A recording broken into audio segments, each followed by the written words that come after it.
I kind of want to parlay off of that in terms of, we talked about work schedule.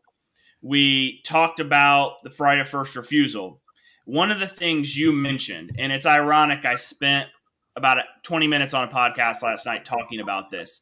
In situations where a parent is trying to get more parenting time, anytime you're offered to have the children more, you have to just drop everything and figure it out, in my opinion. Yeah. So when you have a parent who is trying to get more parenting time, maybe has that right of first refusal, what do you tell them, and what are some maybe workarounds for maybe parents who feel like their work schedule may interfere with being able to do that?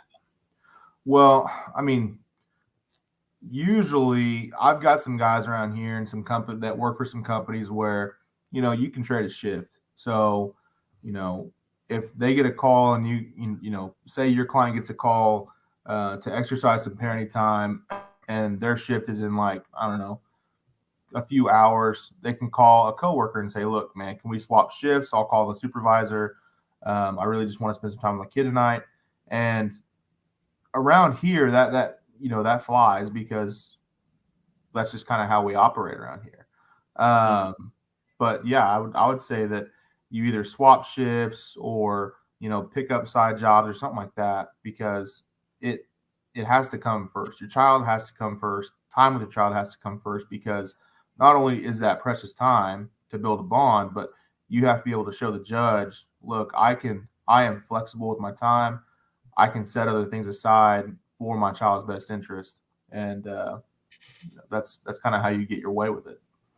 Yeah, and I think here's the piece that I think we don't talk about. And I mean, we're on the Father's Rights Movement social media right now. Most of our viewers are men.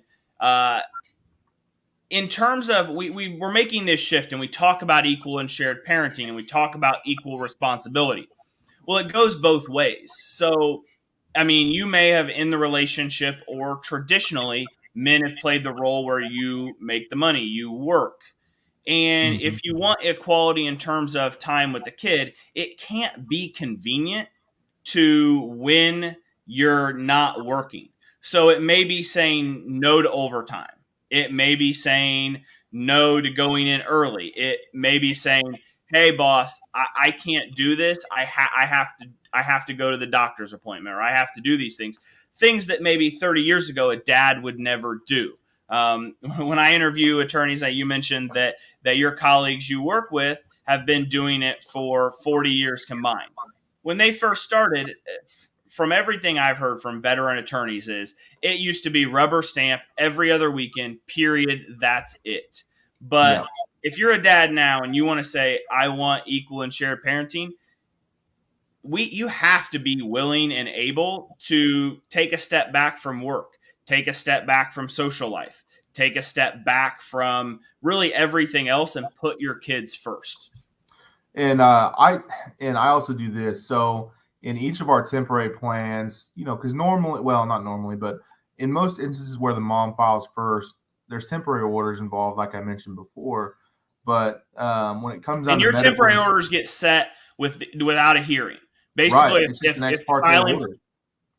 so Yep. it's just if they submit something that's semi reasonable. They So just I'm know. guessing you get. I mean, the stats say women file 70% of the time first or more. So you're getting a lot of temp orders where the guy gets served. He wasn't even aware it was going to happen, And he's getting and screwed over. every other weekend or something like that. So it's usually boilerplate around here every other weekend, one night a week. The right of first refusal is not in there because that's, like you said, it's not typically something that gets involved. But and then there's also provisions for medical treatment, schools, school activities, things like that, where the person who has residential custody is basically the decision maker for those minor decisions. So I like to modify not only for the right of first refusal, but I like to modify where the residential parent has a duty to inform the non-residential parent of all doctor's appointments, school activities, things like that. And if it's during the day, I typically tell my clients who are dads that you need to find a way to make it to doctor's appointments. You need to find a way to make it to school academic ceremonies where your kid's getting an award or something like that, just to show, look, I can take off work, I can do this runaround thing and be the parent that takes care of the kid, not only the parent that makes the money. Because, as dads, we do have the pressure to kind of be the breadwinner just because of the stigma, but we need to let that go a little bit and be the parties, be the dads who can take care of the kids. Because in the family courts, that's what matters more than the money. Child support's a whole nother issue, but that's where it starts to get hairy, is because you're not just a check. I mean, you got to be a parent, and the courts love to see that. I'll say this. I just in the past week got a dad. We don't delineate, we don't do primary residential custody in California, but dad got 75% custody when mom was trying to restrict him to a limited amount of supervised visitation. The biggest driving factor was we went in with a list of all the kids' doctors. There were 2 specialists, all this other stuff, and said, look, all their doctors are in dad's hometown. This doesn't make any sense that he's not involved. Because typically I see the other way around. A dad may be involved as a parent. They may live in the same house, but they can't name the kid's doctor. They can't name the kid's dentist. That's a big thing. I mean, if you that's something that, I mean, candidly, in this case, usually I'm on the other end of it, but we kind of beat the other party over the head because she couldn't name the pediatrician. She couldn't name the dentist because dad was the primary caretaker in that stuff. So that's something a lot of times that I see kind of gets kicked back on dads. And you look at initial orders, and I think a lot of times it's younger dads who, you mentioned stigma. They get caught up in the stigma of it and they aren't involved in medical care or just general parenting stuff that needs to happen.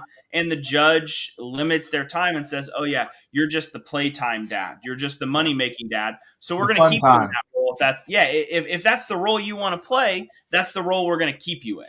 Yeah. I think that's something that dads a lot of times miss the point on. Even if you're not needed there, go to their doctor's appointment. Do everything you can. Yes. I mean, one, it'll piss the mom off, which you might enjoy, but that shouldn't be the motivator, but it might do it. You should be there for the kid. Now, in that case that you had, did you feel like you were fighting an uphill battle even though your client was the caregiver? I mean, did it feel like you had to overcome some kind of presumption, not legal presumption because there's not, but just kind of a stereotype that, wow, this dad is actually the caregiver? And there was 100%. And the case was convoluted, and there was a lot going on, like other legal issues, just different things happening. But it's, if you would have read mom's pleadings, you would have thought dad was strung out on drugs and dad was an unfit parent and all this other stuff. And they got it into court on an emergency hearing, and we respond and we lay out what dad does. And the judge literally looks over and it's like, and says, like, ask the attorney, can I ask your client a couple questions? Are these their usually not a good sign because you can't say no. But you looks over and says, so are these the doctors? Well, and the judge is like, I've heard all I need to hear. We're gonna go with what we have going on right now because it's clear he's the responsible parent. Yeah. And like I said, usually it's the other way around. Usually I'm like, okay, so where do the kids go to the doctor? I don't know. Do you know what city? Do you know any dentist? I don't know. Mom takes care of that. When was the last physical they had? I don't know. Those are key pieces of information that we don't think of as being a big deal that I think are a big deal to the judge. Or grades, like anymore. Oh yeah.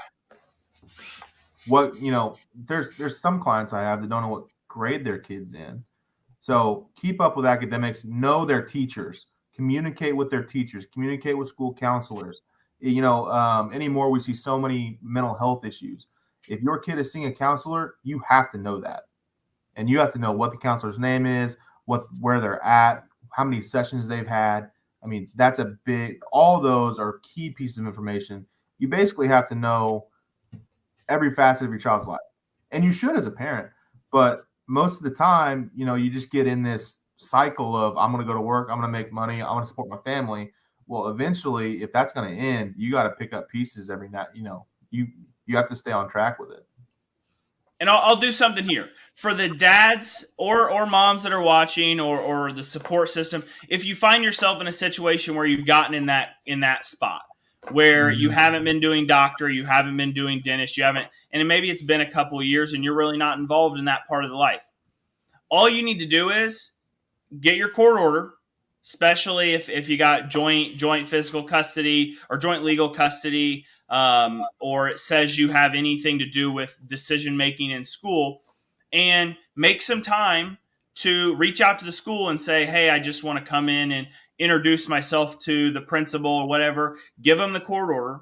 Guarantee you every single office, high school, middle school, elementary school, they may be lying to you, but they know what to do with a court order when they get pushed on it. I can guarantee you that. Absolutely. And hand them the order and say, here's who I am. You can be honest with them. I'm making a change. I'm going to be more involved. How do I get on? I mean, nowadays, you get text messages with the kids' grades in them. You get text messages with them being tardy. The doctors will send out updates, and they have web portals where you can catch yourself up on that information and get yourself up to speed by just simply, phone calls probably won't do it, especially if you haven't been involved. But if you walk in there and hand them your court order and say, here's who I am, here's what I'm looking for, help me get all of this set up.